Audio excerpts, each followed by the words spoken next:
thank you for tuning into the Sisters Talk podcast. I'm your host, Danny M. And today we have very special guest, Mrs. Jennifer Scott Williams.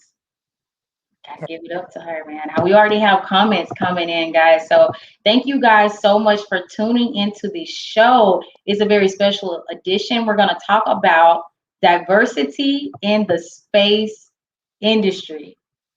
Very, very serious topic. I find this topic in this industry very fascinating. And Jennifer, I met you years ago. It seems like yesterday, right?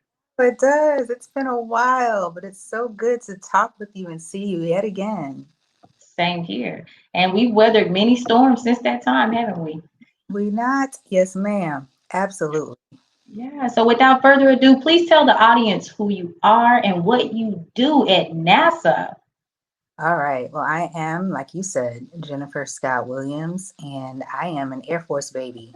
So grew up in the military, an officer in the Air Force, and we moved to a few places domestic. Travel that often, but we definitely uprooted a few times my father's military career.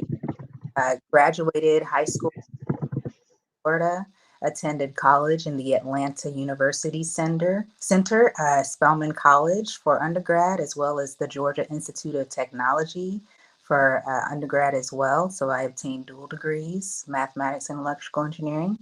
And then from there, I went straight to NASA. Went straight to Houston, Texas, to Shuttle flight controller. And from there, just moving on to various opportunities and jobs. And currently, I am the manager of the Applications Client Support Office in the Research Integration Office. We are part of the International Space Program. And what that all means is that the team is responsible for ensuring that from just the idea mind space, we help to incubate and create that and allow the individual or team or entity to fly something into space, conduct experiment in space, or put something on the outside of the International Space Station and see if it works, make sure it works, and whatever data that is needed or required, we try to make sure we get it, and we ensure that it comes back to Earth if it's supposed to. So just from the very beginning all the way to the end of bringing our science or our investigation back to Earth, as well as getting data, we are responsible for helping to make sure that happens. And so just being a part of the International Space Station program for the past 60 years, I've seen a lot and learned a lot, and really excited to reach out to others and help them understand what it is that we do for the International Space Station program. You guys do so much, and it's just so cool to hear you say, that you're the manager over your division. Being a woman of color, that just speaks to me, and that's so awesome. So congrats to you for that. You're holding it down. Yeah, and so I can only imagine. You said you graduated with a mechanical engineer degree. Electrical, yes, Electrical, sorry. Yep. Equally very intense and tedious work. That's amazing. And so, I just know that there's so much going on in space right now. And I heard you say that you are responsible for sending objects or things that we need into space and also making sure that they return home. But on the other token or other side of that coin, there's also going to be debris that's left, in space. So like, a side note, what are we doing with that? The space junk. There are actual initiatives in place commercially as well as in-house to gather space debris, right? Because it is a big problem. We've been launching things in space for many decades, right? And so we've got space debris out there from Apollo days, from Project Mercury. I mean, you name it. Anytime we have in space, there's been a residual, right? So there are some ways to clear. I saw a project actually in the pipeline of someone that wants to propose junk, and so that is absolutely a problem. There are quite a few that are looking to try to solve that problem. Very See, sounds like more job opportunities out there, guys. So excited. look into it. We always have a problem that needs to be solved, and I love that. So we've made it to Mars. You know, as you definitely know, I'm pretty sure that was quite the journey.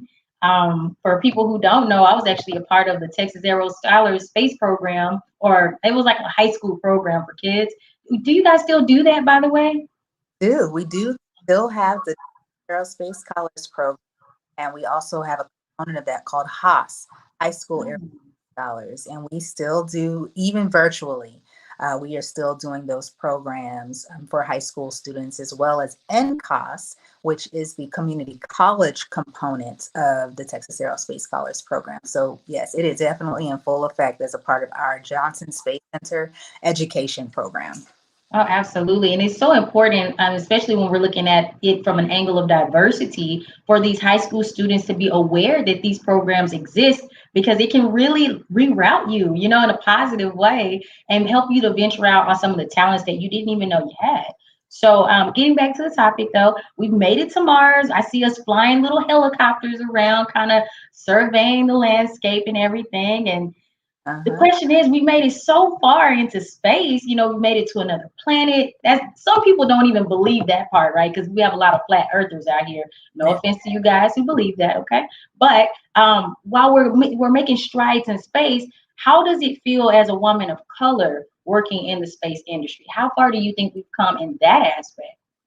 I actually think far. The fact that I'm a manager of a team, right? 30, so that really, um, we did have women who are managers, and we did have women of color who are managers, but it's been a tough road, a long road, especially in the South. It's been fairly slow start. But even from the time that I went into NASA, this is my 20th year. As, and so even since you know, came in 2001, I've seen women of color, people of color start to ascend in the ranks of management roles, and even being able to fly in space. We always had African American astronauts that have flown as part of the space program. Um, Names like you, know, we've had Yvonne Cagle, had Joan Higginbotham, and we've got Dr. Jeanette Epps that are coming up, right? So we've got a wealth of African American astronauts program, but seeing the diversity wholesale, you know, from lawyers to doctors to astronauts to engineers, I've definitely seen an uptick. Very, very happy to see that uptick. I mean, even Johnson Space Center, the acting center director is a Black female. And that's a huge win, right? And so I think that even though we do have a ways to go, we have come very far. And I'm proud of that.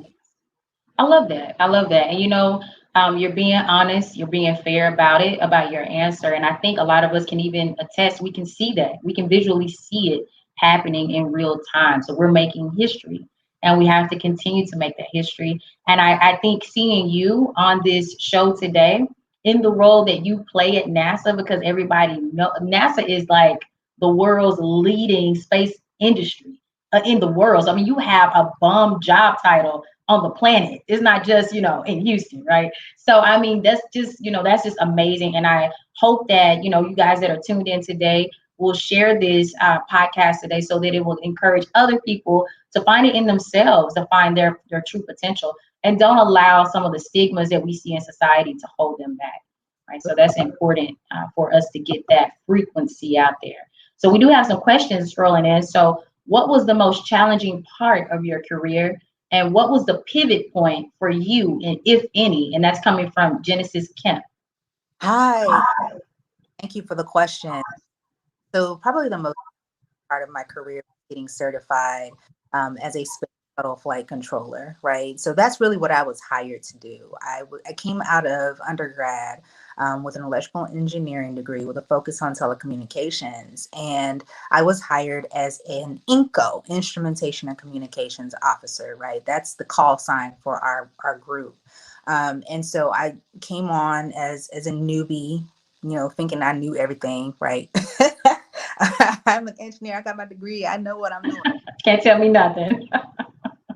But I came out of school bold and with a belief that I could definitely do things and make a difference. And so, getting certified as a space shuttle flight controller was very challenging because not only do you have to have good communication skills, not all engineers have that as their best skill, Oh, right? I know that, but yeah.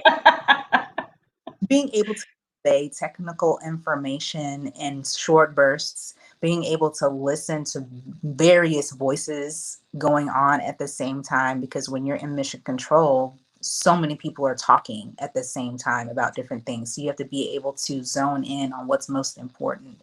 As well as understand the systems. We were responsible for all of the antenna systems, the audio systems, making sure that we could see the crew, talk to the crew, hear from the crew. So understanding not only how the shuttle works, um, a little bit about orbital mechanics, and then being able to utilize the skills that I've gained through school and other areas to become certified to work the console and command the vehicle was extremely. I think I was the first African American female to be certified front row in position. Wow. And that was about what, 15 years ago. That's a big deal. You don't just bulldoze over that though. And you've seen this here first on the Sisters Talk podcast. Okay, keep going. you know, the challenge was really being able to prove to myself and to others that I could do this job and that I can present myself in a professional manner with a flight director and be able to convince and convey information, convince them to do what I'm telling them to do to maintain our onboard systems. Was extremely challenging to get through all of those certification flows. There are 8 cert flows in that. There were 8 cert flows in that position. I got through 6 of them before we sunset the program. And so it was just a lot to be able to learn, absorb, and convey and share. So that was very challenging. That was a long-winded answer to your question. No, that's amazing. Again, I am flabbergasted, honored, and so proud of you. Like a lot of emotions here. So we have Gerard Ware who's asking, are minorities actively being recruited? Oh, yes. Yes. And so I think, just to break that down a little bit, right? So minorities actively being recruited. So where, what are you doing? What positions are available, that sort of thing. Minorities, people of color, so not just Black people, people of color, Hispanic people of color are actively recruited in all avenues.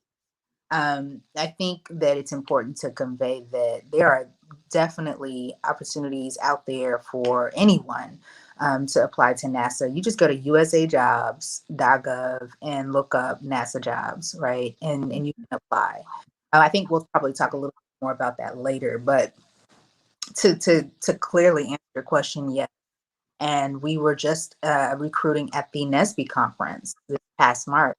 It was a conference, and we had a very full presence at our virtual NASA booth, and there were jobs that we were looking to hire minorities for. And I so, actually received that email. Yeah, actually.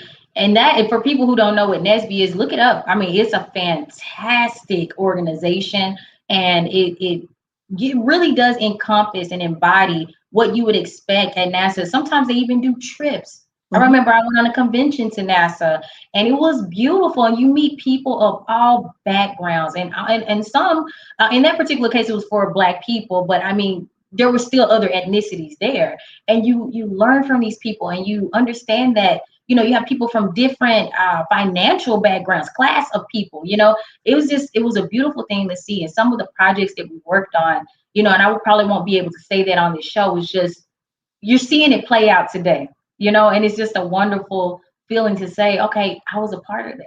that's So right. let's go on. We have more questions. Sorry. These aren't my questions either, Jennifer. So, again, from Genesis, it says, when it comes to diversity, equity, and inclusion, what advice would you give to someone trying to break into the space industry, especially since Uh-huh. DEI is a hot topic right now? Right. Guys, definitely a topic, and proud to say. NASA is taking that very seriously. We have even included diversity and inclusion as a part of our key tenets, as part of the agency. Mr. Jim Bridenstine, before he exited at the end of the last administration, made sure that we focused on diversity and inclusion and making sure that we had unity and have unity as a part of the entire agency. And so, that being a hot topic right now, I think it shouldn't be a hot topic, right? I think Agreed, agreed. Yeah. something that we shouldn't have to zero in on, especially given the climate, right? The climate of the United States and the different issues that we're highlighting, systemic racism.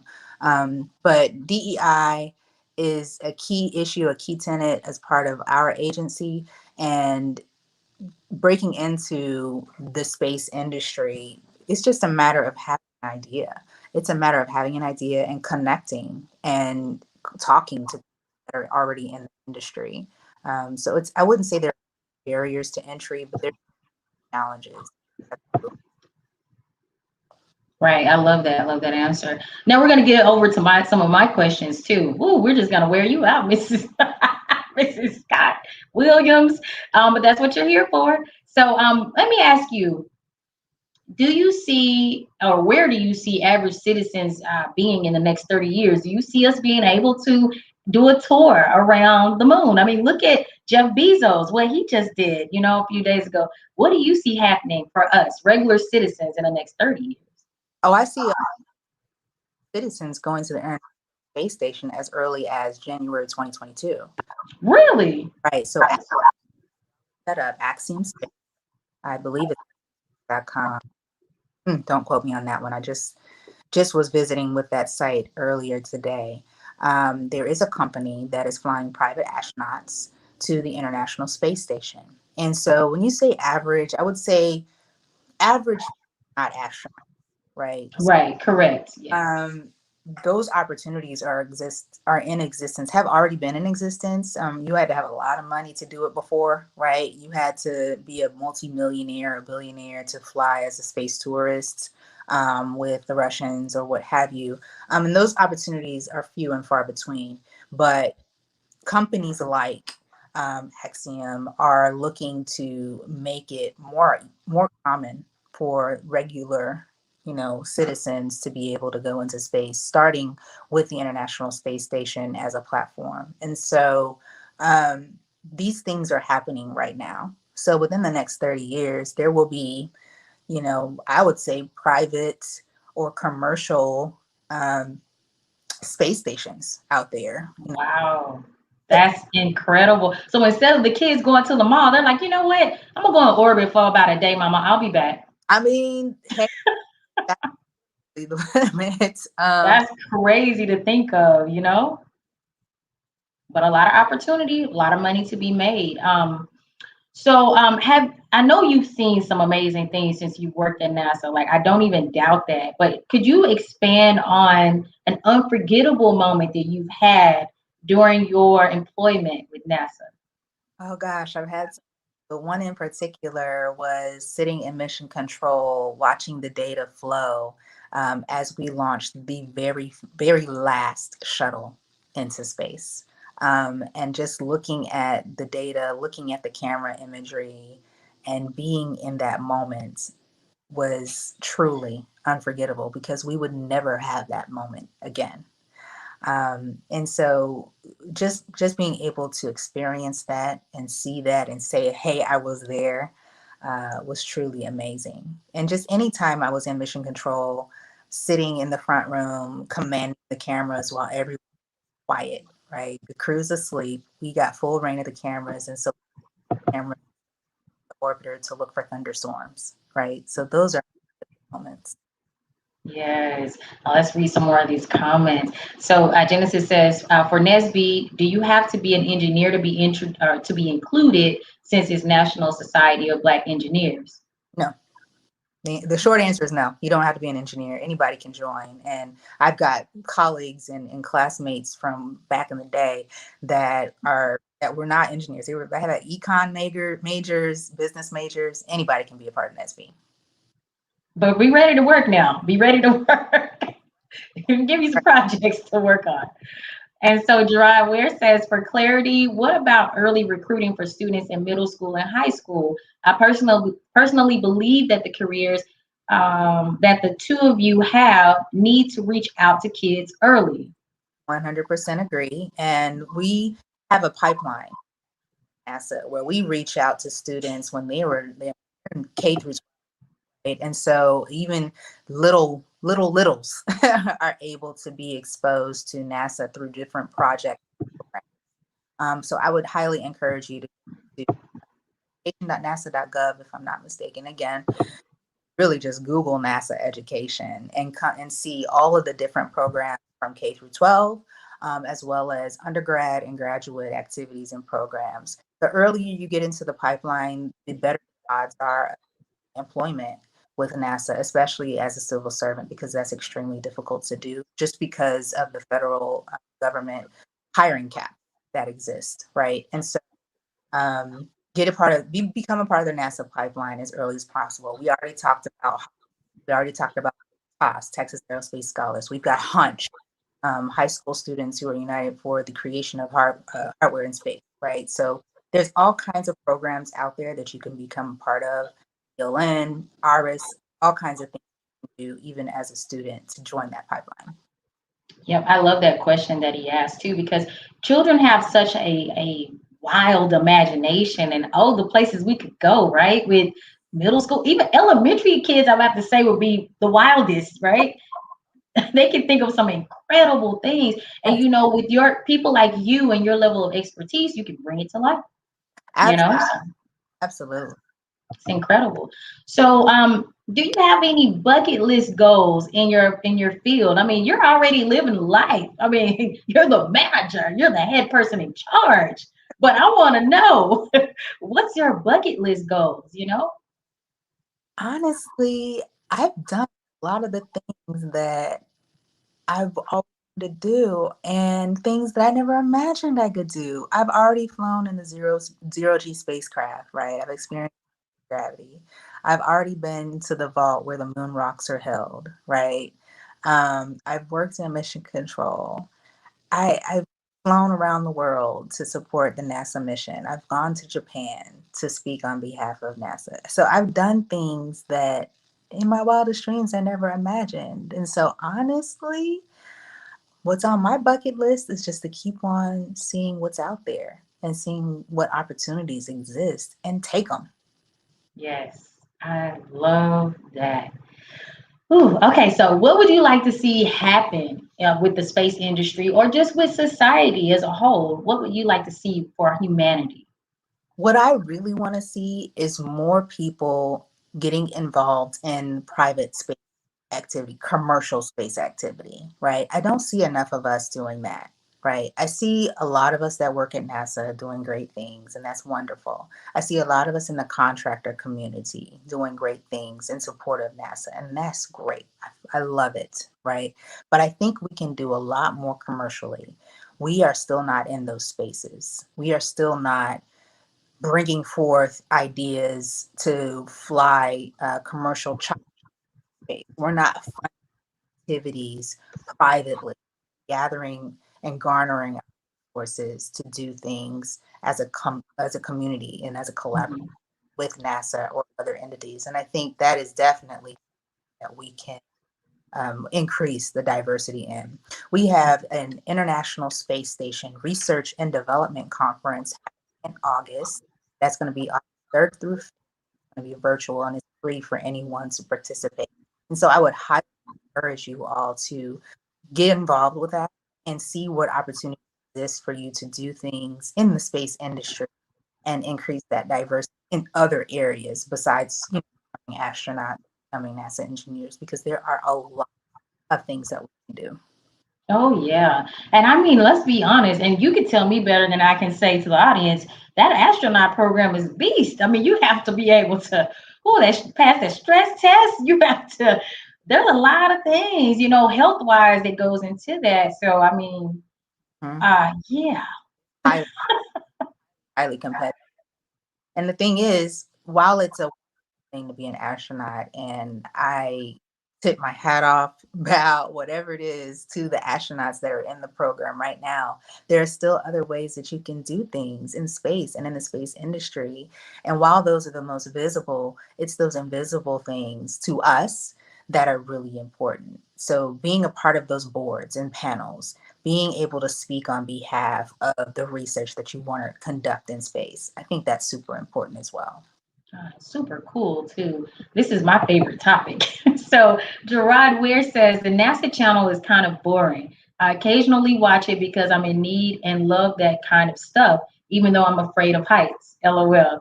Maybe NASA can let Danielle influence I- the content.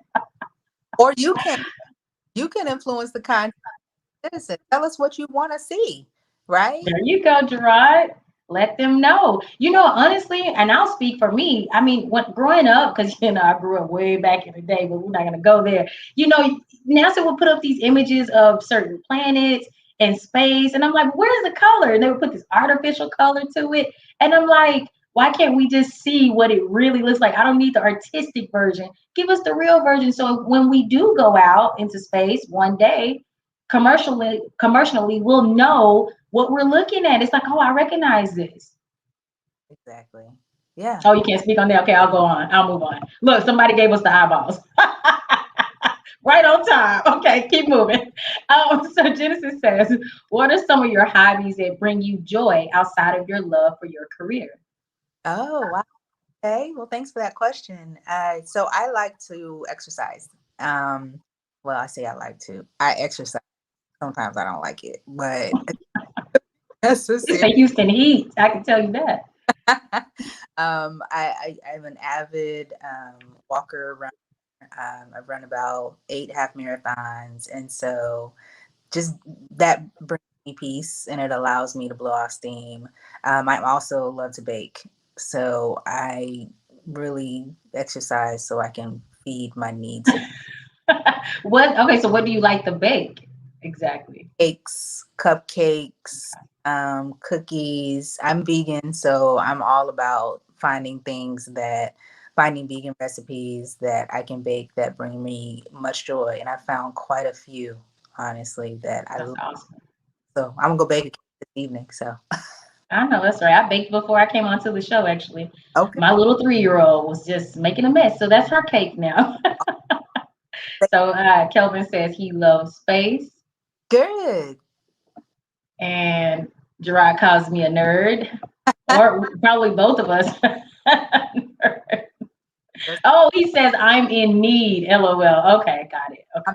gotcha. Okay, he didn't mean to call us. I think he meant to call us a nerd. Anyway, so do you have okay, so do you see the dynamics changing in the space industry in terms of even more increased diversity now that everything has kind of reached the surface as we can see? Do you see them opening that gateway for more people that look like you and me, and even just in general, people of color?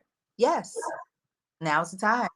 Get on in there, right? Um, I would say the door was never really closed, but it was there were definitely I would entries. say it was cracked open. You could see the light, but Yeah, you couldn't walk into the light. exactly. There was always some sort of challenge. And this is, I really think it's not just the space industry. I think that's across the board, right? Not only do we need increased diversity in space, but in other industries as well. And I think that given where we are right now, and given where we're going, there are definitely going to be some great opportunities that come of all of this. Definitely, definitely. So, do you have any advice to those seeking employment at NASA or commercial space industries? Any suggested groups or organizations for them to become a part of that? Well, let's see. So as far as getting an appointment with NASA, there are some standards, right? You have to have at least a 3.0 in your curriculum. You have to go to an accredited university and get a degree in STEM. If you do not get a degree in STEM, there are some other criteria. NASA's not just made up of scientists and engineers, right? We've got lawyers, we've got historians, we've got teachers. So it really just kind of depends on what you want to do. But there are some government federal standards that you have to adhere to. You have to be a U.S. citizen, for example. If you work with a contractor, I think that the rules are a little more lenient than for the federal government, and so the majority of our workforce is contractor work, and we work side by side. It's a fairly badgeless environment. So working for a contractor is really not a slap in the face or anything like that. If anything, there's a lot more effort and involvement in hiring entities diverse increase. Someone's asking, are you guys hiring videographers or photographers? Yeah, we hire everybody. Again, those are likely going to be our contractor workforce, and you would just have to. And then someone, Gerard asked, can you talk about some products we enjoy because of NASA's work? Oh gosh. Oh my goodness. Wow. Velcro, aerogels, memory foams, right? That mattress that you sleep on. We've developed technology so that you can be comfortable in space, and that benefits us here on Earth. I would recommend you look at the benefits for humanity. There's you just Google that, and that will tell you all kinds of, or NASA spinoffs. That'll tell you all kinds of the things that we have developed for space flight that we benefit here on Earth. So. Nice. I'm pretty sure there's countless of things. I couldn't even imagine the long list. Genesis asks, for contractors versus employees, some people feel like contractors are treated differently. Well, at least I know that was the case coming from oil and gas. Mm-hmm. And she says, okay, I thought she was going to ask a question. Okay, so is that the case? Maybe have you heard the same? I think in terms of being treated differently, you have to adhere to the rules and regulations of your organization, whatever that is. So NASA civil servants adhere to whatever the government regulations are, and contractor, of course, the company dictates for the employees. So in terms of that, yeah, there are some differences, but as I said before, work side by side in the job here in Houston. Awesome. Well, I told you it was going to be a 30-minute segment, so we ran the course of that so far. I don't even want to let you go. But my last question, Yes. you know what I'm going to ask you. Okay. I want you to guess what I'm going to ask you. Guess what? Let me see. I don't know. What Let me get in close. So, what's going on with these extraterrestrials? Can you expand just a little bit? We want to know, Jennifer. Come on. Extraterrestrials. I mean, we are looking for life in other places. That's what NASA does. Is we explore. Haven't we found them already? They found us. Found us. Well, maybe I can't even on that. But I know you can. I just had to throw it out there. Earth orbit to explore, and so who knows what we'll find. Somebody told me to basically be quiet. Oh no, he says I was going to ask. Oh my goodness. So just one more time for the audience, let them know who you are, your title at NASA, and any events that may be coming up, that people may be interested in. I heard you mention a conference that's coming up in August, for instance. Correct. So I'm Jennifer Scott Williams, and I am the manager of the Applications Client Support Office at NASA Johnson Space Center. And the key that you should look for is Lab International Space Station Research and Development Conference. So look that up, ISSRDC, and that will be happening early August. Virtual, all free. And as a little hint, I'll be emceeing the last day. So I hope to. That's awesome. Definitely want to thank you for taking out some of your time on this Sunday evening to spend some time with Sisters Talk. You're super smart. Let me say that. You're incredibly informative. And my experience when I met you was wonderful. You were very transparent and honest about every question that I asked. And, I enjoyed my time when I was there and saw a lot of great things. And definitely looking forward to doing it again this time with all the kids. I have 2 children now. I had 1 at the time. So I'll be bringing both the kiddos. I'll get my pass and come through. But I just seriously want to thank you. You're doing incredible work. Keep it up. And please don't leave the stream. I'm just going to remove you for a second to say goodbye to the audience. Do you want to say any final words? You're a Danielle. I've known that ever since I met you, and I'm so thankful that you gave me this opportunity to speak with you here on Sisters Talk. I've had a wonderful time. Blessings to you, your family, and your audience. Thank you. Right back at you, Queen. And hold the line. I'll be with you in just a moment. So, guys, listen, this was an incredible show for me. You guys know I love space. Okay. Who knows? I might be in the space industry soon. But if I do that, I won't be able to tell you anything that I find out. I know Jennifer's in the background laughing. So I just want to thank you guys for, supporting the show. I'm going to always bring people on that's going to educate our community and going to be transparent with you and honest with you, giving you these opportunities and links, sharing information with you that you may not be privy to, because sometimes we just don't know what we don't know. But I also wanted to shout out to Kelvin and his line, Dat BS. He has a new shoe line. Make sure you go check him out on his website at skitsproductions.com. And I want to thank everyone again who has supported me. Make sure you like, comment, subscribe to the YouTube channel. There's going to be more people coming on, guys. If you haven't seen the segment that I did with Mrs. Gladys Mae West, go check it out. I mean, she's the mathematical contributor to the GPS. Who doesn't use the GPS system? So make sure you guys go shout our show out. Make sure you share the link. And until next Sunday is going to be Father's Day, so I won't be on the air. But I'll see you again on June 27th, guys. You guys have a blessed one. Bye.